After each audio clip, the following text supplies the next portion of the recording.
Hi, and welcome to Inner Abundant Mindset. This is a short training to assist you in shifting your prosperity mindset and beliefs, and so much more. I'm Jolene Philbrook, your host and author of Reflections and From Tears to Triumph. You can learn more about me at www.jolenephilbrook.com. And on this episode, we're going to be talking about the 3 common myths about abundance. Now, there are a lot of myths and beliefs about prosperity and abundance, and most people know the really common ones, like money is the root of all evil, money doesn't grow on trees, the rich keep getting richer and the poor keep getting poorer. I mean, it goes on and on. But today, the myths I'm going to be talking about are closer to home. They're about you and what you think is true for you. But the reality is, it's what we were taught, and then it's what you've decided to take on. So let's jump into myth number 1, and that is abundance is selfish. Now, this comes from our childhood. We loved our toys and we wanted to play with them, and we did not want to share. But Mom said we had to share because we can't be selfish. So as we grow up, we're taught, you have to do this, you have to do that. You don't want to be selfish. So this belief gets installed into us that we have to share everything, including our money, or we're going to be selfish. And who wants to be labeled selfish? You know, the rich are selfish. I mean, really, is that true? No. So perhaps we could turn it around and think of it a different way. What about living the life of an abundance is being unselfish, because we can do more things. Because when we come from an attitude of abundance, we're actually more generous than we're coming from scarcity, lack, limitation, and fear that we're going to run out of something. That would be where selfish hangs out. So abundance is not selfish. It's what we can do, or it's an attitude. So I invite you to explore your own thoughts and behaviors around selfish. Where are you showing up selfish? Or are you being generous and coming from your heart? So selfish is sometimes we have to do something that we don't want and we have a bad emotion connected to it. Generous, when we're coming from our heart, it's joyful, it's happy, it's loving. So that's how you can tell the difference. So just notice how abundance starts showing up in your life. Is there an abundance of opportunities, ideas, your finances, friendship? You know, whatever matters to you can be experienced abundantly. If you had more of what you cherished, would that be selfish? You get to choose. So the next myth is not enough. I love this one because this is like one of the down core. Everybody has this not enough belief. Now, I think my opinion is it started generations ago. Way back in the olden days, you know, things were hard to come by. So they would fix whatever was broken. Then the Depression came along and there really wasn't enough. But after the war, there was plenty again, but people acted like there wasn't enough. And nowadays, we are these mass consumers, you know, getting the latest technology gadget or the shoes or the clothes, the handbag. I mean, we just have to get all this stuff. And so I'm, you know, curious, this generational belief of not enough. So it's like we don't have enough time. Here's some basic general feelings around not enough. There isn't enough time. There's not enough money.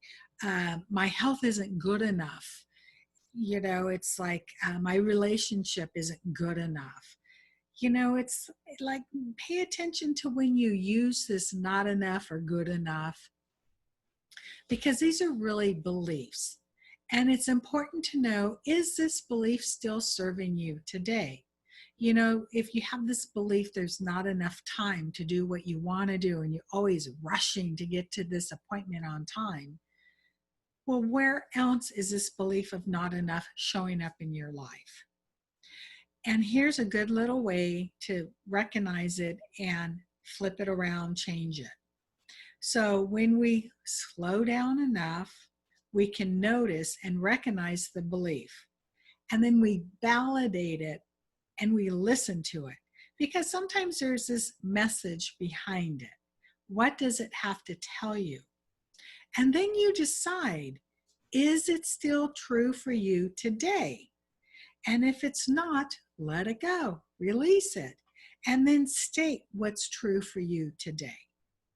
And this is how we can start shifting that mindset from not enough to an abundant mindset. So that leads us to the last myth that I'm going to talk about today. And it's, oh my goodness, women have this one. Oh my goodness, I don't deserve abundance. I don't deserve it. I'm not worthy. Oh my gosh. Oh, this one just hurts my heart, because women, we're taught to look outside of ourselves for validation. We're never taught that we're okay the way we are. So I don't deserve it comes from our self-worth. When we're babies, everything about us we love. But as we get older, we start finding faults and we start picking on ourselves.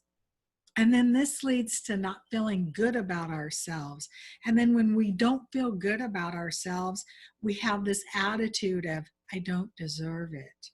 When I was a kid, I remember this. I don't know why I remember it. It just really stood out.